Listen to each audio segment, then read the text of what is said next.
Ladies and gentlemen, welcome back to Driven Wyld. Today we are talking about how much should you actually communicate with customers. So in a recent live stream with my Gone Wyld co-host Budsoda, we went over a clip about a Doordash driver who is bringing up the subject of communicating with customers. This is probably among one of the most counterintuitive and controversial things that people think about when dealing with customers, especially as a gig worker. So in this video, we are presenting a clip from a Gone Wyld live stream about what this gig worker is saying about communicating with customers, how it actually is for gig workers of all kinds and not just Doordash drivers, and everything in between. But before we do that, let's go over a quick disclaimer. The content of this video does not contain is never intended to be legal, business, financial, tax, or health advice of any kind. This video is for entertainment purposes only. It is advised that you conduct your own research and consult qualified professionals before applying anything you find online. I also want to be clear that everything we are going over is very market to market and case by case, and what applies to me in my market may not apply to you. So with that said, enjoy the clip.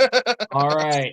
So I feel like this is one of the most debated of topics in the in Doordash in general, and that is communication with customers. There is a fair amount on both sides. Some people believe in over friendly and hyper communication. Some people believe that you only communicate if there's a problem. And some people would rather unassign or just do like problem solve on their own long before any sort of communication. And in my opinion, I have my opinions, but this person seems to want to share his own. So DoorDash has this new thing that if you're a Dasher, they'll send you a message, even if you only been at the store for like a minute. Hey, is your store delayed? You should consider sending a message to your customer. And I think less is more in the business, in this business. So when it comes to customer instructions for drop-offs, like the more information they give, the more likely it's going to be unnecessarily confusing. So this is true of sending a message to the customer as well. They know if they ordered through DoorDash, it's going to take a little bit of time. So might as well just get it done, as opposed to trying to explain yourself. And for example, I had one the other day where I actually did send a message and was like, hey, it's going to take an extra minute because I'm picking up another order. And they were like, hey, can you get my drinks replaced because I don't want my ice to be melted. And luckily, I convinced them of the truth, which was that I had a cooler with ice and the drinks were totally good. But less is more. That's my. So he's going above and beyond one of those guys having a cooler with ice in it. But I think that, yeah, and if it's a hot, humid place and sometimes the restaurant AC isn't working, yeah, your drink's gonna melt quick. But I think the only time it should maybe prompt drivers is not like a minute or two into being there. I've had it be 10 seconds and it's already prompted me just walking in. I don't know if that's It's like, you though, or just the order in general. You know what I'm saying? Like you weren't like waiting for 10 seconds. The order itself was running late in general. So yeah, therefore they asked you to send a message. I asked this customer, like, I'm like, was it like running late or something? Because they met me and they said no. And like, I just placed the order when you got it. It's like, okay. So DoorDash is nonsense. I don't understand why they're doing that. They're pressing that so hard. But yeah, some people are less is more, but I also like people kind of being human. The one thing I will knock about the most recent shopper I had, she wasn't very chatty at all, but she got the job done. So she's a less is more person, I'm gonna guess. She just likes to get the job done. She didn't contact me until after the fact, and she was super friendly in person. So, but like, she didn't say, "Hey, I'm on my way," or "Hey, the line's long at the Aldi," because she was checking out for some like a little extended amount of time, which I'm gonna guess she was waiting in line. Mm-hmm. But it's like sometimes it's like if it's if it's like if it's like like a freaking 3-4 deep line and people got full carts being like, hey, it's really busy here, it's gonna be a while before we get to check out, just be patient, I have insulated bags, no worries, blah blah. And I always snap a picture and send them that. But yeah, so I just think it's really kind of case to case dependent. But I do like the human aspect of having a driver who actually communicates with me. It's kind of funny. A buddy of mine's messaging me. He's like, "Oh, you and this driver probably get along," and like then the guy started sending him paragraphs as he was waiting in the drive-through line at McDonald's for him. It's like, Yeah. bro, too much. Like, it's one thing if like I've had customers be super chatty and they're just kind of BSing with you while you're waiting, but it's like Yeah. paragraphs is a bit much, bud. Yeah. I like if you're like if I'm waiting a long time, maybe I'll send a message to the customer.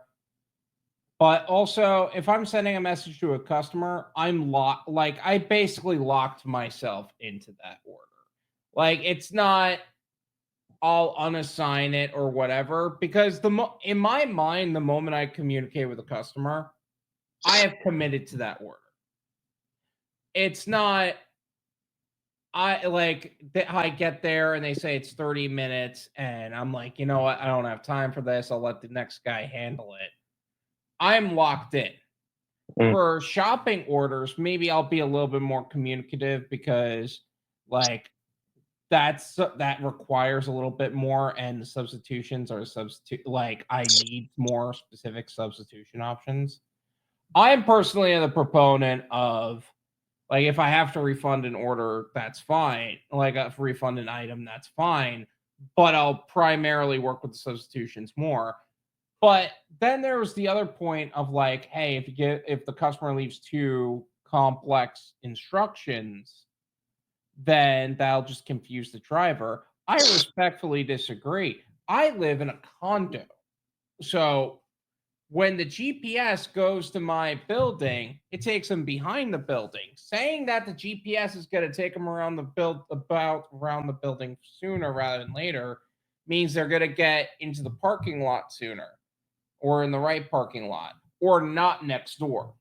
But that's just me. That is how I've had to handle it. But the drivers that have been dropping off incorrectly, it seems like they drop off to a random room somewhat near the main desk. So I'm guessing that's where the actual pin is in these places. Like different hotels too, not just the same one. And so sometimes you got to use a little discernment and common sense and be communicative. And that's where, I'd rather have a driver call me if they're unsure versus not. Mm-hmm. They're like, well, sometimes people save instructions and it looks like these might have been a little old. I'm like, yeah, they've been that way for the last 2 weeks because I stayed in the same place. But I'd rather be safe than sorry and figure out where someplace is, especially nighttime and complexes that don't have clearly marked buildings. Like here's A through Z, or here's building 1, 2, 3, 4, 5, 6. Kind of crap. It's like, ugh. I really despise when places aren't marked clearly and it's very hard to tell at night. Here, you get up to it and it's like the size of this can, size number, but from 250 feet away in the dark. And unless you're facing the building directly with the headlights and then you're being a jerk and shining your brights into people's windows, you ain't going to see that number. Yeah, but they're not turning on their own lights, then they're just being a problem too. So that's not being a jerk, in my opinion. Yeah. Well, like the buildings I'm talking about, like the doors aren't on the outside. You go in, and it's like staircases with 4 and 6 different apartments in each building. By the way, make sure you join us for the Driven Wyld live stream, and you could be part of the conversation too. We're looking forward to seeing you there. Driven was the only wave of must.